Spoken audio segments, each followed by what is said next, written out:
on, everybody? What is going on? Hope you guys are good. Hope you guys are good.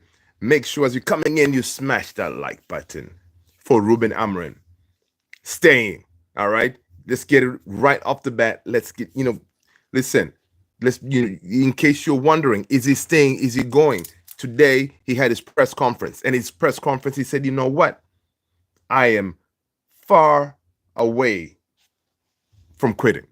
All right. So people, relax, chillax. We're gonna be talking about it. We're gonna be talking about this press conference. He had a pretty good press conference, if I might say myself. Right. He talked about a lot of things, and one of the main things, of course, he was asked about everything. All right. He was asked about everything, but he did confirm that he is not going anywhere. People, Ruben Amorim is staying.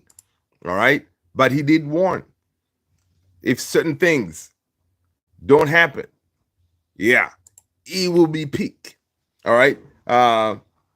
Yeah. So we're gonna jump into that. We're gonna talk about what else. All right. Right now, off the bat, we know that the Matthias de Ligt, Diogo Dalot, and who else? Lenny Yoro. Those guys will not be traveling. All right. For that Chelsea game, but there's hope, or we're hoping that the Ligt and Euro at least could be available for that final. So we shall see. People, smash a like, hit that subscribe button if you haven't done so already. And if you're new, I'm Luther. This is Man United Central. Welcome. All right. Riz, I see you. NSR7. Get ADD, what up? Good to see you. Southgate is in the house.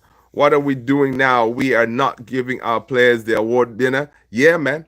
That's what we're doing, man. Cost-cutting measures.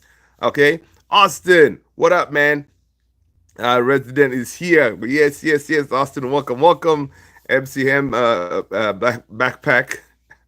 That's funny, man. Austin, that's it. Hi. Yeah, man. People, again, welcome, everybody. Yeah, man. So Ruben Amorim did his press conference today. I think it was pretty decent. It was a good press conference. He talked about a lot of things. All right. The one of the main, of course, question was, you did say, on your last press conference after that West Ham game that, you know what, you've had enough. You could be walking. So he had to make some clarifications on that. Right? He had to make some clarification on that, on what exactly is going to happen with him, right? But basically he said, listen, man, I'm far away from quitting. All right. He said he's far away from quitting, but he said he intends to retain Ruben. So obviously, Man United, their plan is to keep Ruben Amorim regardless.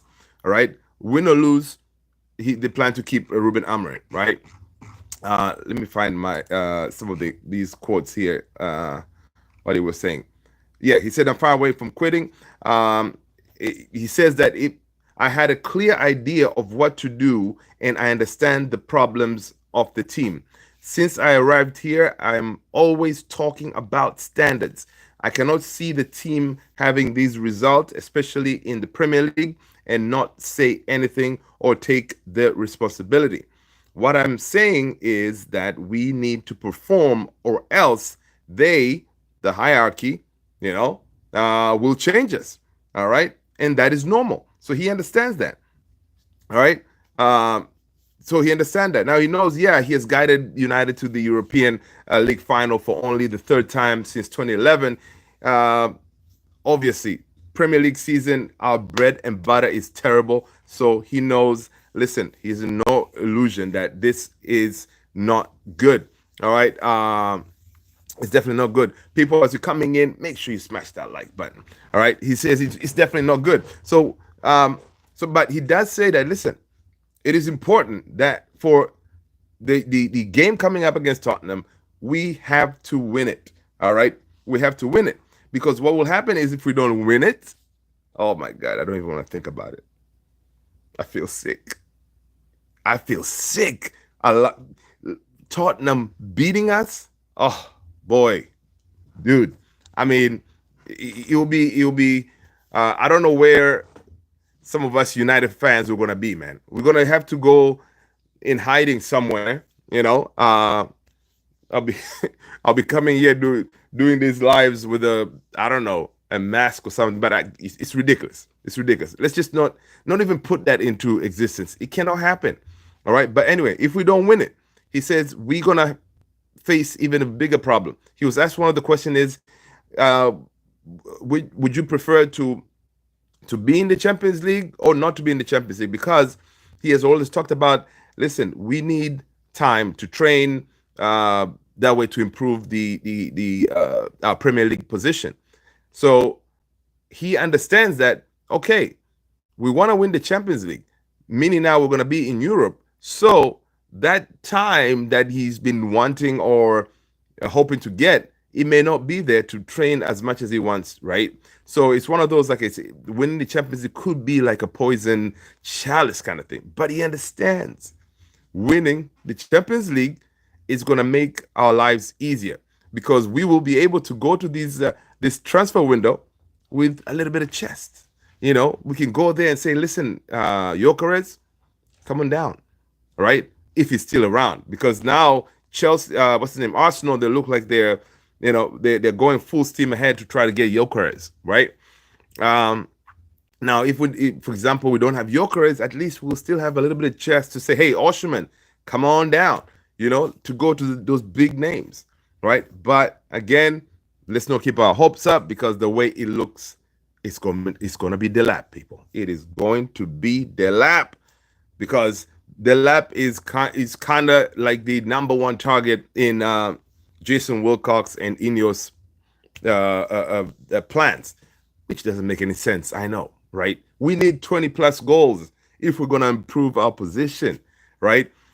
At the lap, I don't know. I don't think he's going to give us 20 plus goals, right off the bat. He will need a lot of help, but it's one of those. It's going to be very interesting to see how that whole thing is going to work out. All right. So basically saying, listen,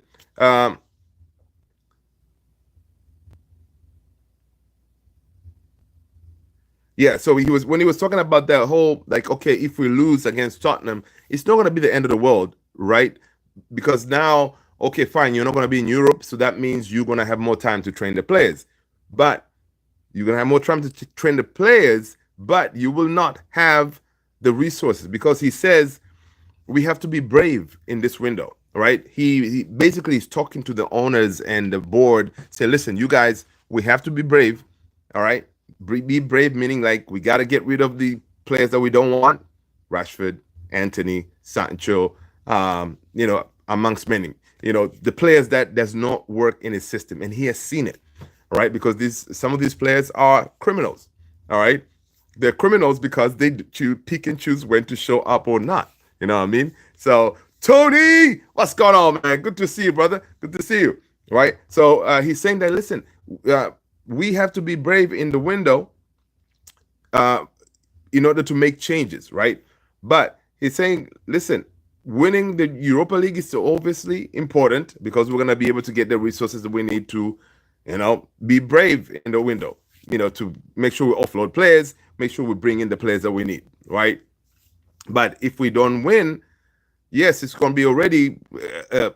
He's already a disappointing season, but it's going to be even worse because now he believes that he won't have something to give to the fans, you, me, and all of us, to say, "Hey, man, thanks for hanging with us in this tough season." Right? They won't have that thing to give us because honestly, yeah, winning the Europa League will kind of calm our fears and make us a little bit feel a little bit better. But again, the season has been a torture, right? So the goal here is to give the fans something because he was asked, listen, man, in any of these games you hear the fans singing your name, yeah, right? And he was asked, do you like that song? Will you be singing it if you win the Europa? He was like, no, really, because he doesn't feel like he has earned, right? He doesn't feel like he has earned the right to have a song after himself, right? Because he feels like he has had the worst season ever, right? And him even singing that he usually feels kind of way, like, which I can understand, right? Because like, damn, I come here, I'm supposed to be changing this team. I made it worse because if you think about it, if Ten Hag was here, uh, we will not be this bad, right? We will not be this bad. And I think Ten Hag's first season, didn't he finish seventh? I think he finished third. No, the third was second. He finished second, and he had about 70 something points. Let me look that up. Ten Hag's first season. Check this out. Man United. I'm just curious how many points we finished. First season points. Ten Hag first season points. He finished 75 points. So that's Ten Hag's first season. When we finished the season, we finished with 75 points. Now, 75 points, if we look at the Premier League table right now, 75 points will make us second. If we,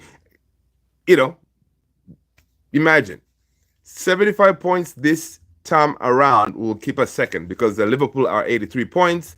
75 points will be right under them, and then Arsenal will be third. Newcastle will be fourth. Man City will be fifth because Man City only have 65 points. That is crazy. All right. So now Ruben Amorim, he feels like, listen, man, he came in and his first season, instead of giving us that new manager bounce, whatever, he could not do that. So, and then now, whenever he hears the fans singing that, Ruben Amorim, you're going to bring the joys again, you're going to take us back to the, promised land kind of thing. He doesn't feel like he has earned it. So I do feel the guy, man. I feel the guy.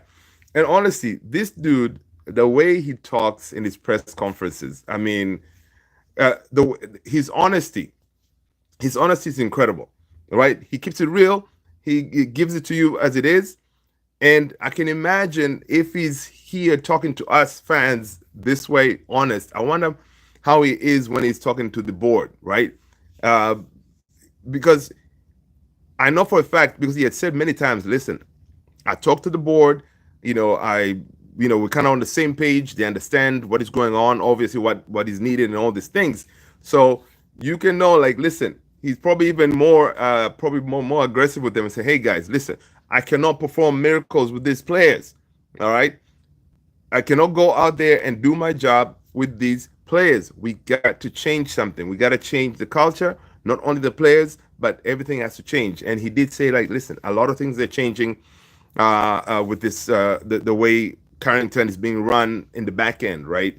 Because I saw an article the other day, someone that said it's very weird, like the Man United first team, they're playing a 3-4-3 formation, and our youth, the under 21s, they're playing with the back 4-4-3-2-1 or something like that, right? So people are like criticizing that, like, look, man, you are supposed to be grooming some of these under 21s to come to the first team to be able to perform and all this stuff. Why aren't they playing the same system and all this stuff, right? It makes sense because the different formations, you want under 21s, when they come to the first team, they should already kind of have an idea on how to play that system. That way it will be smooth integration. So, but Ruben Amorim did mention that, hey, they are making a lot of those changes in the back, on the back end. So we should see an improvement going forward. All right. Right.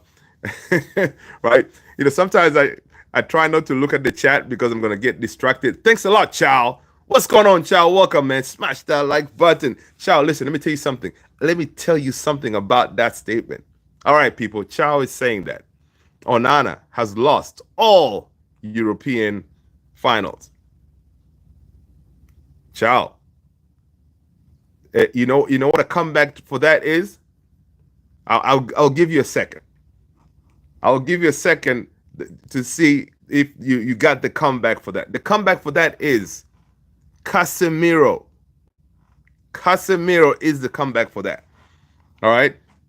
Casemiro has not lost a final, if I'm not mistaken. I did see that somewhere. All right. Look that up, child. Look that up. Because I know people were throwing that out there like, listen, Onana, no good. But Casemiro, in each of the finals that he has played, if I'm not mistaken, he has not lost. So let me just make sure that I'm not telling lies. I'm gonna consult my assistant, Mr. Chat GPT, and let's just check it.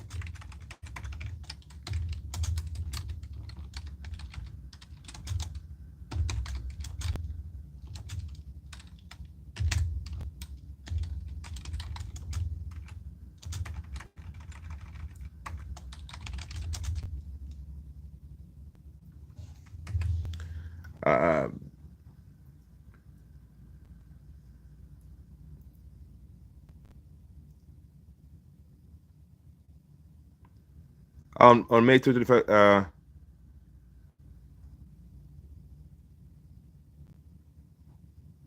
All right. So overall, let's Casemiro. All right. So here's what ChatGPT is telling me. Casemiro has experienced a defeat in the final. I was not correct in my data there. But such instances are extremely rare in his career. As of May 2025, Casemiro has participated in 22 club finals and has lost only 2 of them, maintaining an extraordinary record of 20 wins. Notably, he has secured victories in at least 10 finals since 2021, encompassing triumph with Real Madrid, Manchester United, Brazilian national team. So, but we got Casemiro, man. All right. We got Casemiro, man. I'm going to go with the Casemiro record. All right. I'm going to go with the Casemiro record right now because when he plays, there's a 90 maybe % chance that we win it because the guy is a winner. All right. So we just need to make sure Tottenham, who I don't wish injury on anyone, but Kulusevski is out. And because Kulusevski is one of those guys that, kind of a dangerous guy. So Kulusevski is out. Okay, now we also have injuries. Okay, so we cannot say, oh, you know what, Tottenham, they have more injuries than us. We have injuries. We're right now missing Dalot. We're missing De Ligt. We're missing Euro. Our center backs, right? And then we're missing Licha. We have injuries as well. All right, so we cannot go in that game thinking, like, what, Tottenham, they may lose because they have injuries or whatever. So, yeah, we're not going to go with that. But Kulusevski is a big, big, big miss for Tottenham. The real dough. What up? Tottenham are going to win the trophy. Listen, the real dough. First of all, smash a like. All right, welcome. Good to see you. They're not going to win, man. Listen. Win against who? Man United? No. And today I saw something that was very disgraceful. That guy by the name of Gary Neville, our club legend, he's been talking nonsense. I don't know if you guys saw that. Reed Richardson. What up, man? All right. Gary Neville has been talking nonsense. If we play Maguire Lindelof, I'm worried. Listen, that's what I'm hoping. You know what? Euro, De Ligt, they're not going to, of course, they're not going to play with the Chelsea game. They're hoping to get them ready for the final. All right. Lindelof and Maguire, that will be kind of shaky because obviously the other part of that will be Mazraoui, right? Mazraoui is going to be one of those back 3. All right, because I'm seeing that, I'm imagining, I don't know if you guys, if you agree or not, I think obviously Ahmad is going to start. Like, that's a given. So if he starts, I think Ahmad may start as a wing back, right wing back. That way you can bring in Mazraoui in as your back three, because I have a feeling that you know what Mazraoui to me as a center back, right center back, he's way better. Now I do not want to see Luke Shaw. Ciao. Uh, uh, imagine, imagine you have Maguire, Lindelof, and Luke Shaw as your back three, man. You know. Thank you so much, the real though. Ineos need to leave our club, brother. You, yeah, but they ain't gonna. They're not gonna leave yet. I'm still not Ineos out yet. I think I don't know. I think they have a plan. You know, if this all cost cutting thing is to make sure that we have all available pennies to put into this transfer window, what can you do? All right. If that is the plan, listen, people, I need everyone to check there under the sofa, under the cushions. Sometimes you're sitting at your house, you see pennies. If that's what they're doing, telling everybody, oh, go to your houses, find each and every penny you can find, man. We need to put it into this transfer window. If that's what they're doing, listen, I'll go with that. JP, what up? What up, man? I don't know what I'll do if we lose on Wednesday, brother. Listen, you and me, man. I appreciate you, JP. But listen, what I was talking about, Gary Neville. Gary Neville, I don't know if you guys saw that. Gary Neville said, you know what? The only player that he will put in that Tottenham team is Bruno Fernandes. He's the only player that he said, listen, I'll actually take over to put it in that Tottenham team. Basically saying Tottenham is better than us. Really, dude? Really? Come on, man. What about Amad Diallo? What about Mazraoui? Yeah, dude. Yeah, it's ridiculous. When he made that statement, I was like, it was on the overlap. It was him and Scholesy. They were talking about that Gary Neville was like, listen, he can.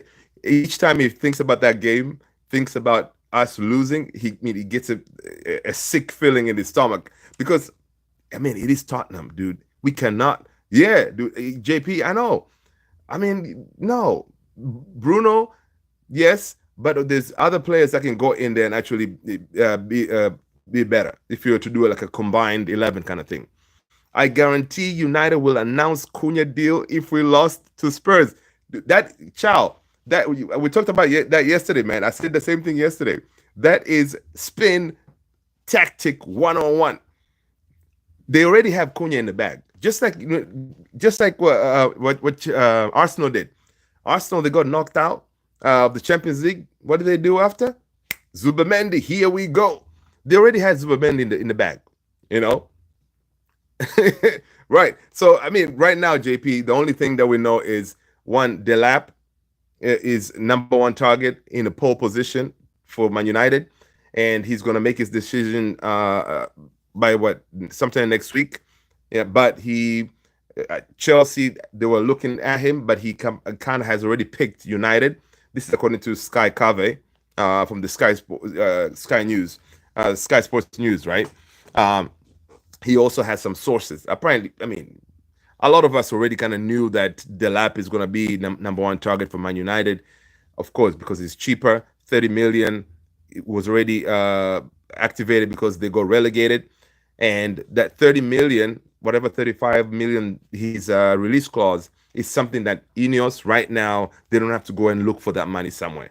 They have that 30 million that they can throw into Ipswich and get Delap this way. So that's one of those deals that, it won't be an issue. And Delap, he's excited to come to United, of course. And yeah, so I see that deal is that it's definitely going to be one that I'm thinking is going to happen. Of course, Cunha, that's another one. Cunha was linked with Arsenal. This is from Brazil reports. I saw yesterday that they're saying that Arsenal approached Cunha. Cunha was like, nah, buddy, nah. I'm all in for United. You see my bags? They're ready to go. I already have the the jersey and the scarves and everything for Man United, I'm going to United. So Cunha is going to happen, but of course they're kind of putting it in the back burner, just like Charles said. It's because just in case things go sideways, they're gonna throw that Cunha thing out there to calm us down. But it won't calm us down. We are going to be pissed.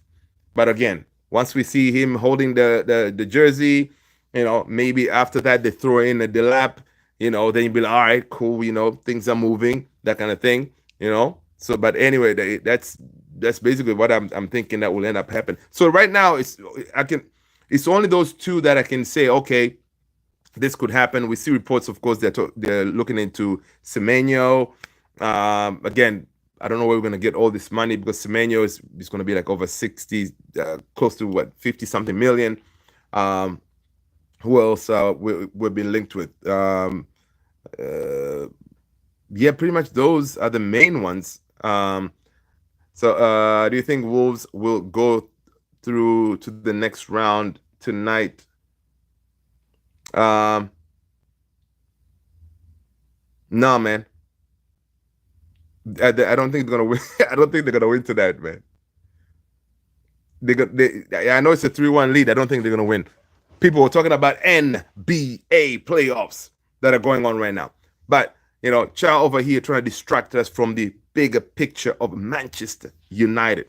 All right, let's see what else is going on. So yeah, Gary Neville saying that, I was like, listen, sometimes these pundits, these legends of ours that are out there talking about United, sometimes you feel like their brains are kind of deluded, whatever, and you're like, what are you talking about?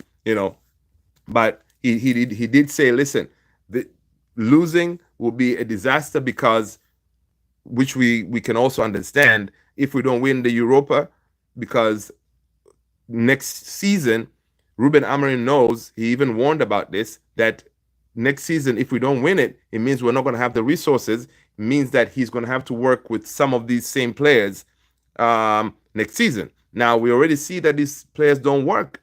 So it's going to be very peak to try to change the narrative, right? The only thing that will be a little bit better is if you don't have Champions League football, it means he's going to have more time on the field to train these players, right? And he did talk about that. And that's kind of a catch-22 kind of thing. If you win Champions League football, less time, but you'll have money to bring in your players.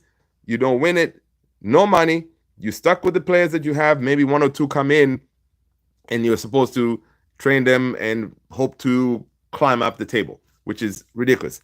When we win the final, will they still announce Cunha's signing?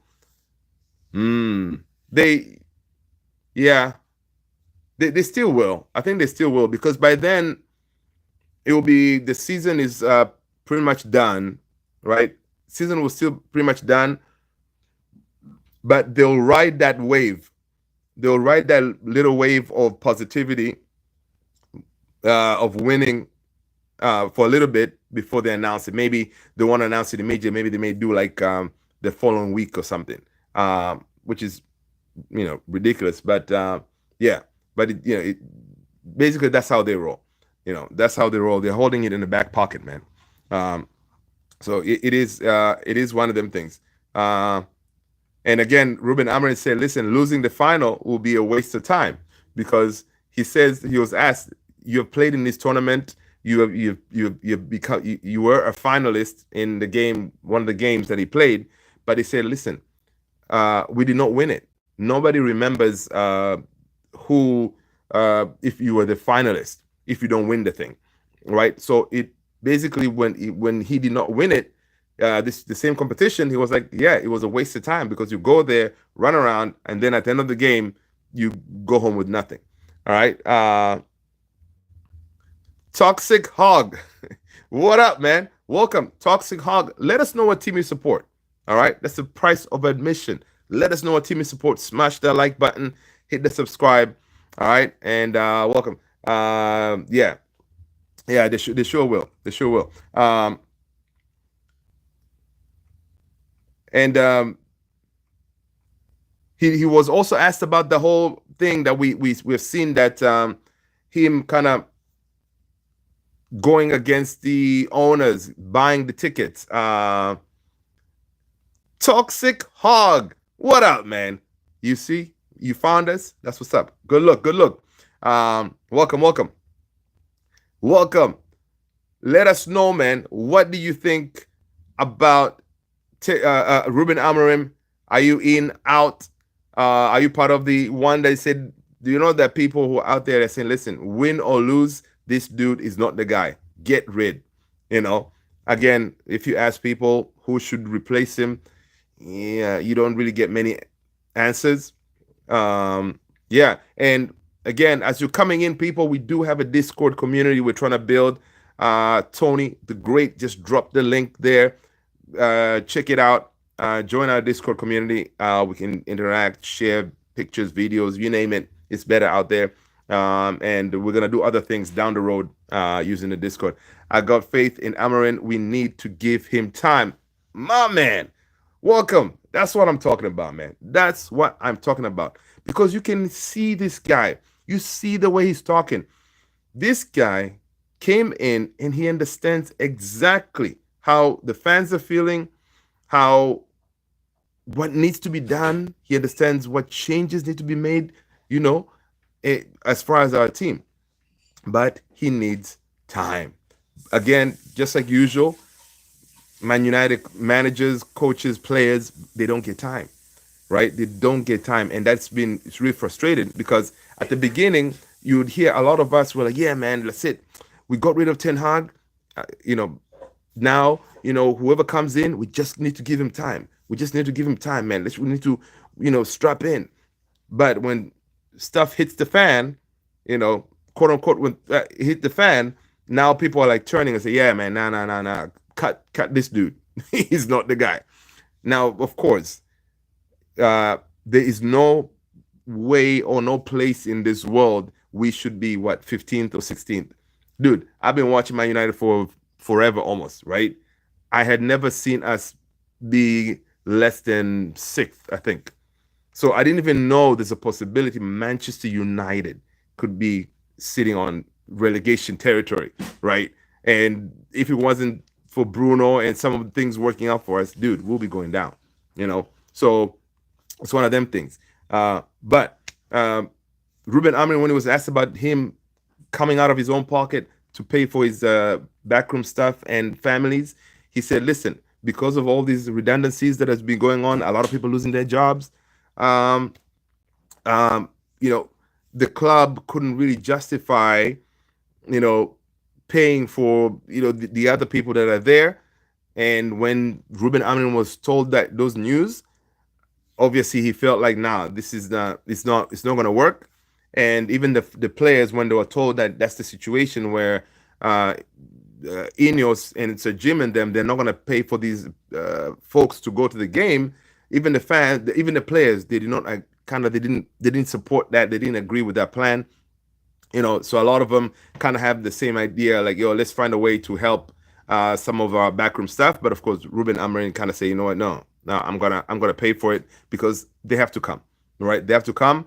Now, basically, he's being the man, being thrown in front of these cameras, being asked all these questions and having to kind of explain things to us and the world, like, hey, we're kind of in a tough position right now. We don't have the money. So you see all these job cuts we've been doing. Yeah, we cannot just cut jobs and then take the money and pay for the 300 people to go to the game kind of thing. So, him explaining that it shouldn't be him. It should be Berardi and them. We have a CEO, should be CEO should be next to the manager in times like this, right? We have a final, Berardi should be there with Ruben, and some of the questions, Berardi fields them. And if it's footballing stuff, he takes it. One of those. Support the guy, man. Don't just throw him out there to answer these corporate questions. Rasta Stocks, what up, what up? Glory, Man United. That's what's up, Rasta. Liam Jones, what up, man? Yeah. But again, Ruben Amorim, he had another good press conference, man. He did say, listen, he's not quitting. All right, he's going to be here, but we don't win. It's going to be peak next season, but he understands. If the same situation continues, yeah, he's going to be forced to make that move.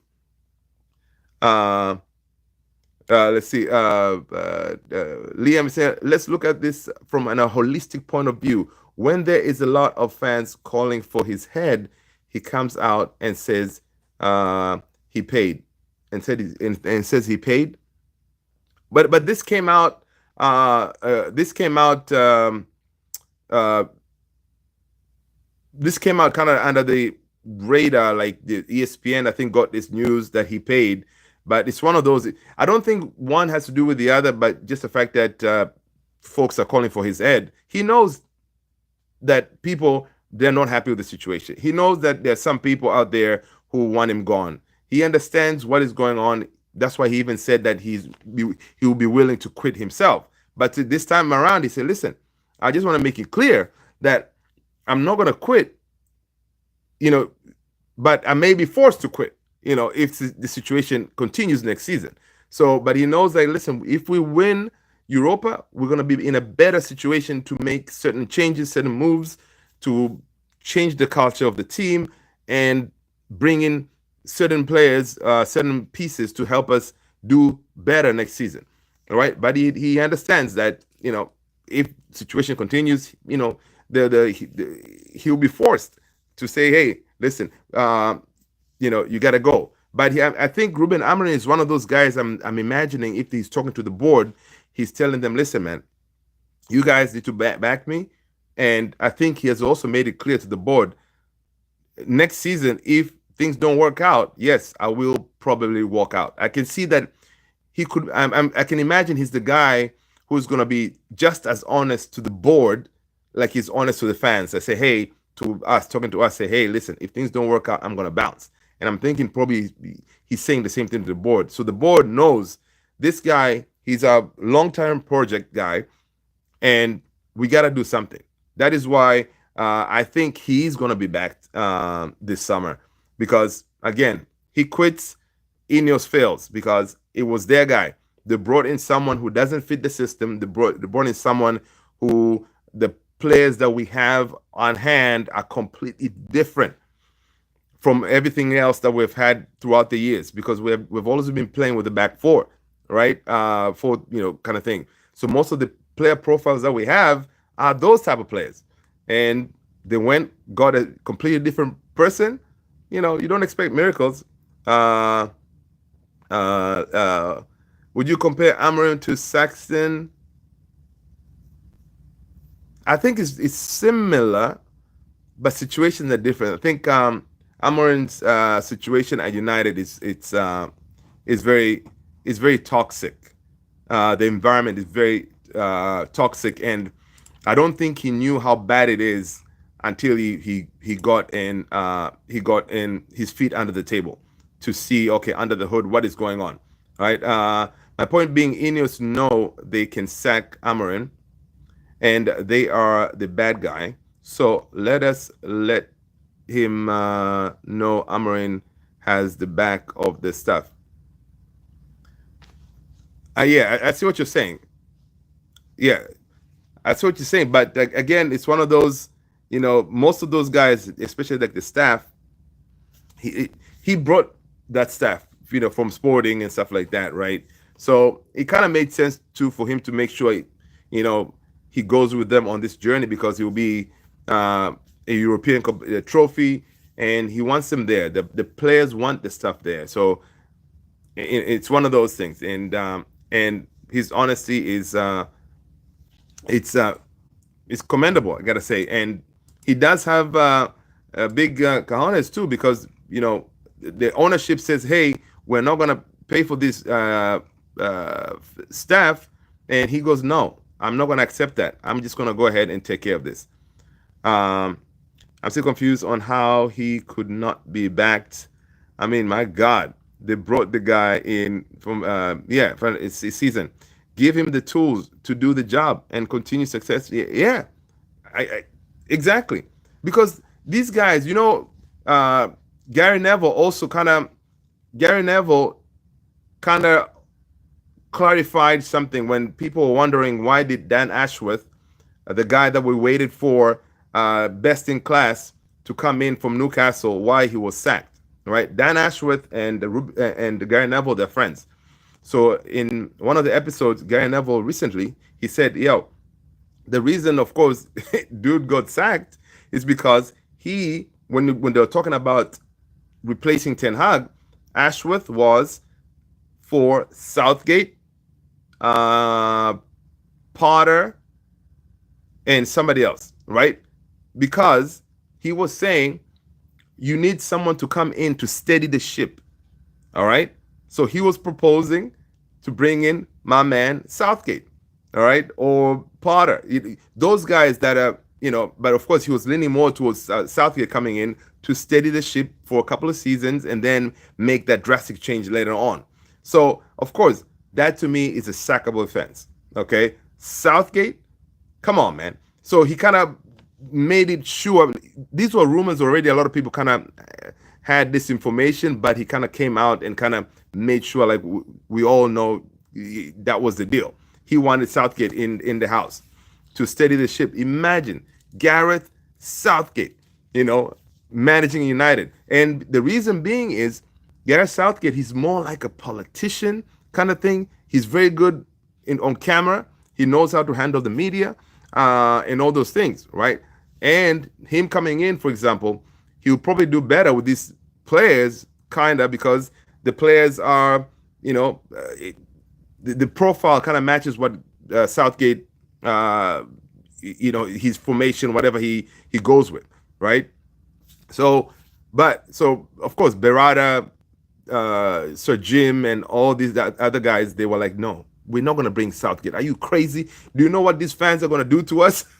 Right? So, yeah, I understand. They sacked him. It makes sense because oh my God, I would have lose my stuff, man, bringing Southgate here. My point is, Ineos know they can. Okay, they cancel Amorim. They're bad guys. Yeah. Okay. Okay. Liam is saying my thing is the club let it be known Amorim paid for the club staff to go to Bilbao. Yeah. I don't know if the club put it out there. I think it was more like someone found out and put it out there, kind of thing. I don't know if the club really put a statement out there like, hey, the club statement was they're not going to pay for these backroom staff people, right? The club, that's what they said. But it came out that, Ruben Amorim, I don't know how this news came out, that he said, hey, I'm going to pay for my people to come. So, yeah, it's so engineered, his liability. That's true. Maybe I'm overthinking it, but the club wouldn't let it be known Amorim and other players paid for the club. But here's the thing, Liam. What I'm thinking is right now what is happening is, even if you watch Ruben Amorim's press conferences, the way he's talking, he's not really, he's kind of speaking kind of freely without worrying so much about what the club thinks, how they would take it, right? I'm kind of getting those vibes of Ragnick, the way Ragnick was talking, but I'm feeling Ruben Amorim is better. He's kind of very honest, and he's whenever you ping him with a question, he will answer you, but he doesn't really care so much on what the club thinks because, of course, he's under the insurance that, hey, they're not going to sack me right now, all right? But it's one of those. But I see what you're saying, Liam. Outside the box, yep. Kiyoshi, Wagwan, what's going on, man? Good to see you. Rossi says, I don't like the idea of us getting Delap. I don't like it. Rasta, I know, man. Say we don't get Delap. Gyökeres is going to go to Arsenal from what we see right now. Osimhen, he's out there. But again, if we don't win Europa, we don't have the money. So who would be your preferred choice, I guess? I know there is Sesko out there, but again, even Šeško, I think it's going to be maybe a light 50 million for Šeško. So either way, it's kind of tricky. Uh, yeah. I saw Victor Yoker is no, yeah, Osherman. They won a trophy today. Yeah, and I think with Yoker, he's going to make his official decision. I think after next week because they also have a like a final or something in their league. So yeah, people go ahead and smash that like if you don't mind, please. Yo, is that man the myth, the legend Kiyoshi? Yeah. Kiyoshi in the house, man. Good to see you. Uh,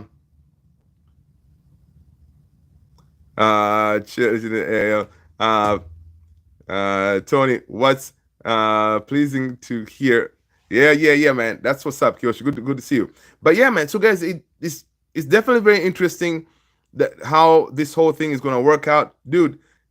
I don't know. Are you guys worried, scared? How are you feeling about the game on next week against Tottenham? Um, Personally, man, listen.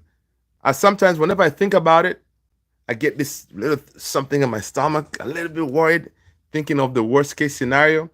I'm usually like that. I always think of the worst case scenario. That way, I'm prepared what I'm gonna do.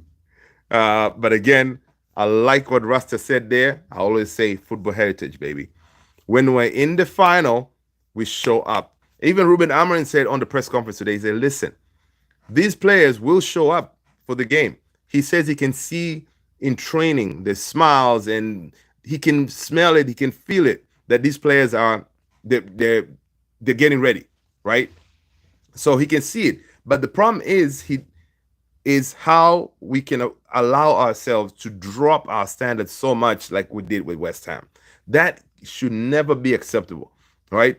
We should never be in a position where we pick and choose which games to show up and which not to, right? There should never be a situation, he was saying, that you can allow yourself to lose at Old Trafford under the lights, 75,000 people, even if it's during the day, and feel okay about that. That is a big problem that he's saying, right? That he sees. That's a big problem because that is not united. That is not our standard. Yeah. But Tony said definitely nervous, but I'm ready for it. Just hoping our boys are ready for it. Dude, they'll be ready, man. They'll be ready. We see Joshua Zirkzee trying to get fit. We see Dalot also trying to get fit. He was on grass. Tony, today I thought of you, man. I saw your boy, what's his name? Toby Collier. He's back with the first team. So Toby Collier is going to be back. Yeah, and I think for this game coming up against Chelsea, it's another one. What do you guys think? How are we going to line up? Are we going to see some of these starters in that? Or we're going to see a straight up kids galore? What are your thoughts? What are your thoughts about that, man? Because it is Chelsea, and we are playing away, right? So again, you play the kids. You are kind of, you could go to Chelsea and they could put like freaking 6 goals past us or something. How does that help us for the Tottenham game? All right. So, what do we do? Liam said, here's the thing. Is it not incumbent on the manager to make the players know the importance of every game? Dude, this guy, you see how he talks with passion? These players know it. They see it from his face. This guy has a lot of, he talks with a lot of passion and emotion, right? This guy has done it and done it and done it many times. Since you've been listening, you people, I don't know, smack him around or something. Dude, if you need Ruben Amorim for this final, if you need to break another TV, go ahead. Do whatever you need to do to get that message across, right? But I'm sure he does. He tells them this, right? But the Bozo Gin checks in when we're playing the game, and the players, when they step on that field, they don't feel that pressure of performing, right? The players feel like, yeah, it's just another game, man. I just don't want to get injured. The players now, they're thinking within themselves, I'm going to go out there, do what I need to do, bare minimum. I don't want to get injured. I really want to be for the final. All right. I just want to be around for the final. So I'm not going to go all in for tackles. It's okay. I'm going to take it easy because they feel like that's okay to have that mentality. And that has never been our mentality, right? Every time you step on that hallowed turf at Old Trafford, back in those days, people ready for battle, right? And that is something that you need to now instill that in the team. I don't know how he's going to do it in the next 4 months, but that mentality needs to change. All right. Kiyoshi saying first half, definitely kids are gonna play. Second half, the main team. I think it's gonna be reverse, Kiyoshi. I think the first half we're gonna have some of the main guys. I see Bruno starting. I see Rasmus starting. I see Garnacho starting. I don't want to see Ahmed starting though. And then maybe 60th minute pull them, and then I know especially in the defense, we're gonna see. I think second half we may see Johnny Evans be back because Johnny Evans apparently he's back. So we may see Johnny Evans coming back. That's what I'm thinking. I think he's gonna start strong, and then second half, 60th minute, make that change. Because if you start the kids at the beginning, I'm thinking, why bring in the big guys if you're already down 5-0? It won't make any difference because you want them to come in and at least compete, right? And still have that football energy, at least the first half, first 45, first 50, 60 minutes, then make the change. That's what I'm thinking he will do. But I know he's gonna have a strong team. Kiyoshi Teremi, 32 years old, might not have enough time to teach the youngins. Let's get Teremi. Listen, Teremi is kind of old, man. I would rather take Mateta if we can. Bring in Mateta, man. He's first Liam. I back Amorim, but he is like me asking a girl I have cheated on for the fourth time because that's sweet talk. All is forgiven. That is too funny, man. That is too funny, man, Liam. I see what you're saying, but the guy can talk. Tony Teremi will play first half and the second half Rasmus. He's a good striker. Yeah, Teremi is good. Sam Houston, what's going on, man? That was a good comeback by Madrid today, dude. I know. I watched the highlights, man. It was definitely a good comeback. A la Madrid, man. A la Madrid. Mbappe, again, he made history. I think he is the highest player to score the most goals in his debut season, I believe, for a la Madrid. So, yeah, that was. Get Jamie Vardy. Dude, Mbappe 40 goals. Yeah. The debut season. Yep. Jamie Vardy. Come on, man. Jamie Vardy. I saw something like Jamie Vardy could be going to Wrexham, man. I think I like that idea of him going to Wrexham. But no, Vardy ain't coming, man. Vardy ain't coming. I think Vardy's he can still do the job. Him with his Red Bulls.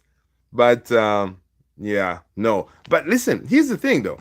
I don't know why we're not hearing this. Let me find this. Fabrizio Romano reported this. Jonathan David confirms he's leaving Lille as a free agent at the end of the current season.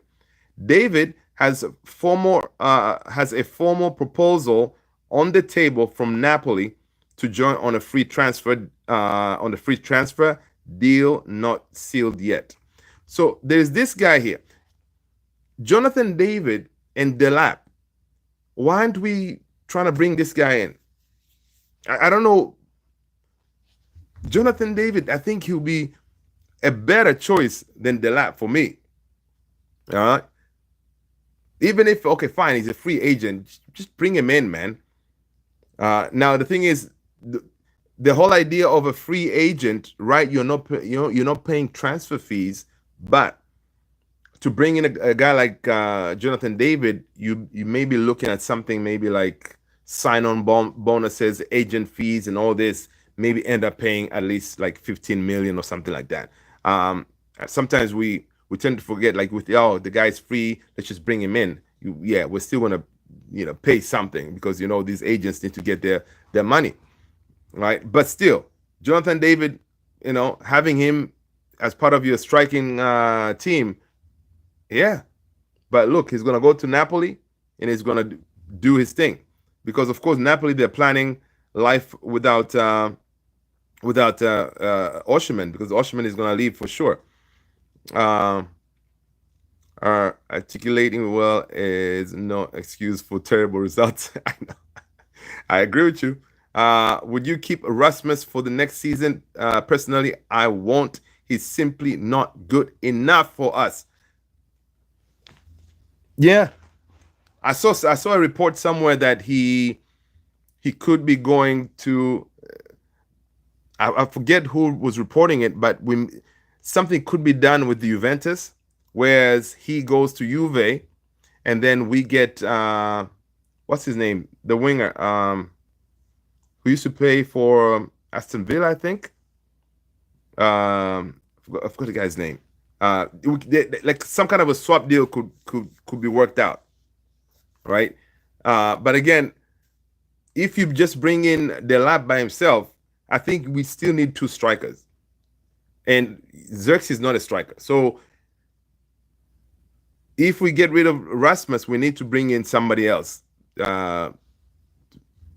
Douglas Luiz, there you go, that's him. Yeah, because apparently he's kind of unstable, or he's not in a good place at Juve. So something may be able to be done with that, right? He goes to Juve, Rasmus, and then we get Douglas Luiz. But again, it's not like for like, one of them kind of situation. So I think I'll take that deal personally. I think Douglas Luiz is he's quality. Would you keep Vardy? Definitely not coming. There's no Red Bull stacked. David for free will work wonders at United. I know, man. I know, but I don't know why we are not hearing this. It could be, I don't know. Maybe things are working under the table, because and we see a surprise dude coming in. And Jonathan David is what? How old? He's still young too. I have a feeling that I've been hearing about Jonathan David for the longest time too. Yeah, Jonathan. How old is David?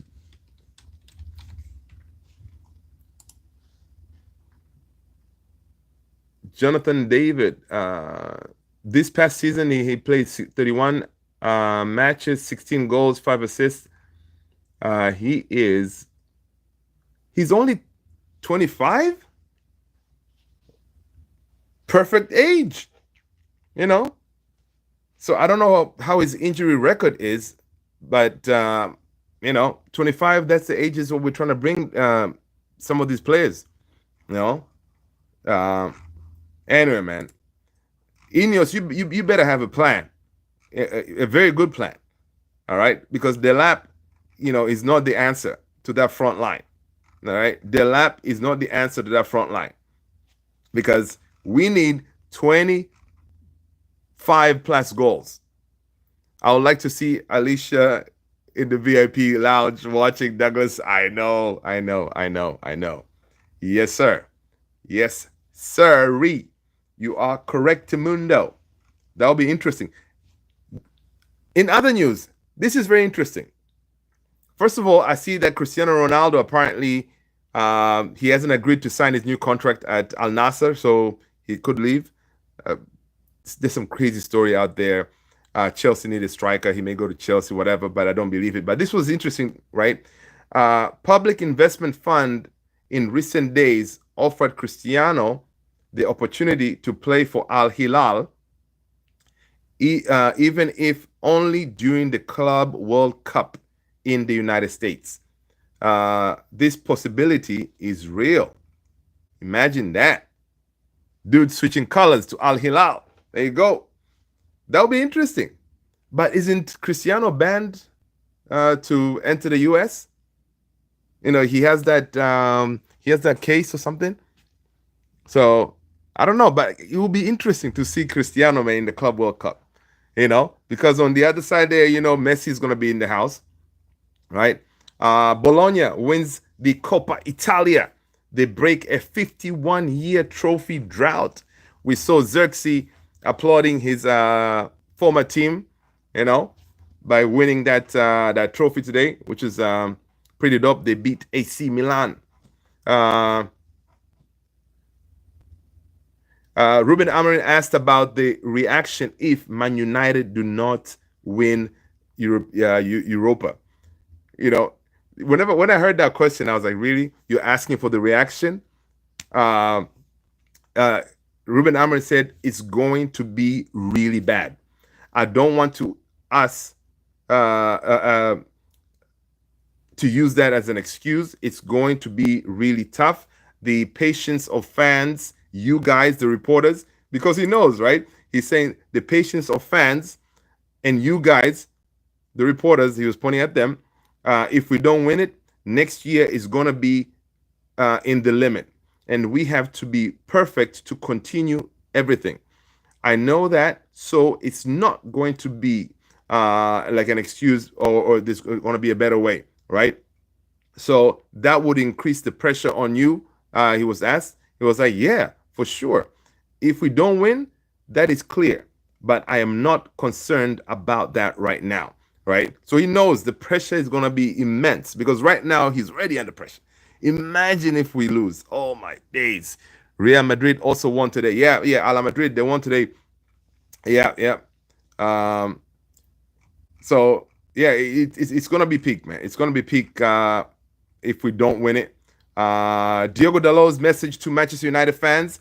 He says that Diogo Dalot, of course, is working, trying to get himself fit. He's saying we will do whatever we can to find that win, to bring you the trophy, because we deserve it more than anything. I think these fans deserve the best because they've been suffering a lot through all these years with us. So I know that winning this competition is important. So I am sure that everybody in the dressing room and all the staff know that we carry that weight with us, because I think together we are much stronger than people think. All right, nice words, Diogo. The whole season, you guys should have felt that pressure, all right? Then you guys should have performed better. Come on, man. Just win the thing, okay? Just win it, and, you know, we'll try. We won't forget that we've had a terrible season, but at least we'll sleep better. We'll sleep with a smile on our face. You know, at least we'll be able to go to Arsenal and tell them, Arteta, where you at? You see this? That's what we do. We may finish 15th, 16th, or whatever, but we lift trophies, baby. All right? Football heritage.